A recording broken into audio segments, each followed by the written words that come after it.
Agora neste punto a Lalín, porque o dicía María antes, que as altas temperaturas que estamos vivindo en Galicia nestes días fan que a nosa comunidade estea en risco moi alto ou extremo de incendios. De feito, aínda segue activo un incendio en Lalín, concretamente na parroquia de Maceira. Falamos de 50 hectáreas calcinadas. María, non sei como está a situación agora mesmo. Pois incendio a esta hora, última hora, estabilizado.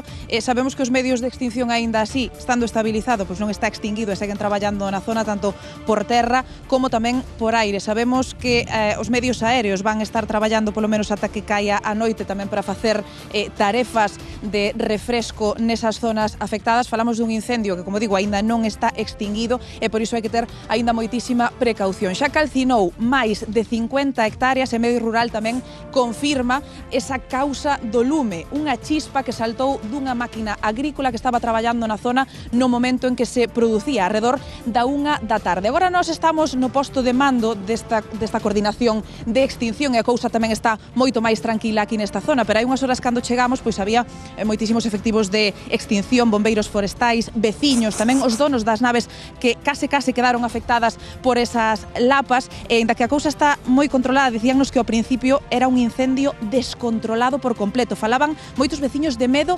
absoluto, sobre todo cando viron que esas lapas se botaban en riba das súas propiedades. E como digo, a cousa xa está máis controlada con ese incendio estabilizado, pero ollo porque non confían para nada, din que van facer garda durante toda a noite por se as lapas conseguirán reavivar. Escoitade. Carlos, cal é a situación actual do incendio hasta ahora? Bueno, a esta hora a situación de incendio é moito máis favorable que fai uns minutos. Estamos controlando bastante a evolución, sobre todo do perímetro en flanco dereito, e entendemos que vai camiño de estar estabilizado.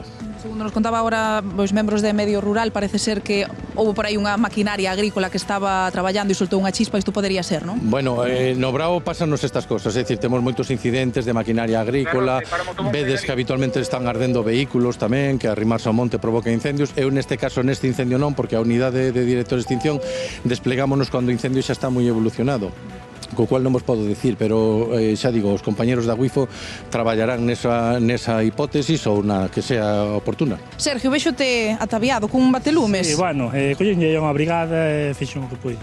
Claro, sorprende, non? Quizáis que saltaran esas chispas dun lado a outro, entendo que polo vento. Sí, polo vento, cando pegou naquel pinar fuerte foi cando colleu máis forza o lume e, bueno, había unha chama bastante alta e foi cando empezou a saltar para un lado para outro e, bueno, complicado. O que intentamos foi salvar o ganado e salvar a nave e, bueno, ao que nos dedicamos durante toda a tarde. Claro, que foi o que pasou? Como te enteraches de que saltara o lume os rolos de erva e que foi o que pasou despois? A nós chamounos un veciño que estaba ardendo cerca da nosa nave e viñamos e xa vimos que estaba ardendo aí e de repente pasou para aí, a nave estaba chea de fume, abrimoslle o ganado para fora e intentamos apagalo.